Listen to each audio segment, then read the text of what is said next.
What's up, y'all? How y'all doing today? Um, I'm your host, and today we got a special guest. We have Aretha Franklin in the bill, y'all. One of the greatest musicians of all time. And so yeah, how you doing today? I'm great. How are you? You good? Yeah, I'm good. it's good. So yeah, can we ask you a few questions? Of course. Okay. So the first question is can you tell me a little bit about your childhood? Yeah. Well, I grew up in Memphis, Tennessee. That's where I was born, and I was born to my mom and dad. My dad was a preacher, and my mom was a gospel singer. I was the fourth of five children, so our house was pretty full. And when I was about 6, my parents divorced, and then about 4 years later, my mom passed away of a heart attack. And it was hard. It was really hard. And then um, a few years later, my dad's got a calling to move to Detroit to move his ministry there, where he became, a famous pastor. And I started leading the gospel choir a few years later, and that's kind of where I got my start. And I recorded my first few songs at his church, actually. And yeah. Okay, that's good. Um, can you tell me a little bit about how your childhood affects who you are today?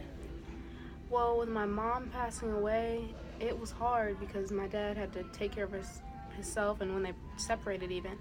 And it just affected our family. And since I was the youngest child, I was kind of taken care of by my siblings.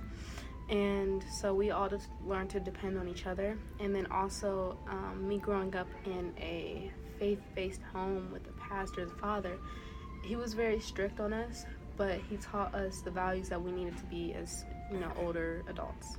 Okay. So how did you get to where you are right now? Just as successful as you are right now. Like, how did you get here? Dedication, the Lord, above all things, the Lord. My family support, and just my fans. Yeah, I feel you. That's good. That's good.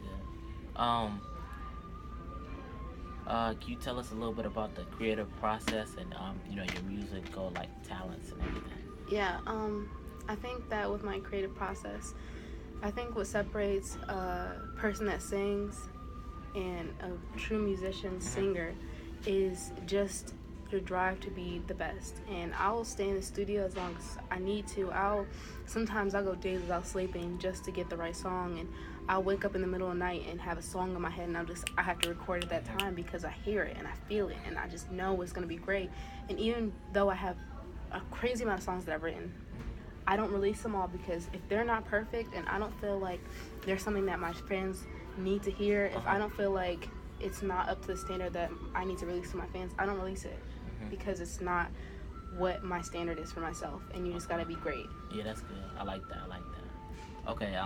Last question. What the people want to know is, can you tell us, like, what about your legacy and when you're gone and stuff, like, out of the music business or whatever, what do you want people to remember you as and stuff, and how do you want to be remembered? When people think about Aretha Franklin, I want people to think about the woman who just made me smile. I want people to smile when they hear my music. I want people to dance, and I want people to be happy, and I want them to think about how much work I put into it and how much I cared enough to put music out that I thought people would enjoy. And I just want to, above all things, to remember that I'm a faith-based woman and I love the Lord.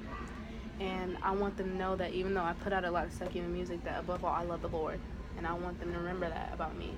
And I also want people to remember me as a respectable woman, and to always hope that people think of me, when they think of Aretha, I want them to think of somebody that held themselves to a higher standard, that wasn't out doing anything, that they just want me to remember me as a good person. Wow, that's great. Well, once again, man, we just want to say thank you for coming in and stuff. It was an honor meeting you and everything. Thank you. And y'all, once again, it's your host, your boy. And until next time, peace. All right, be cool, y'all.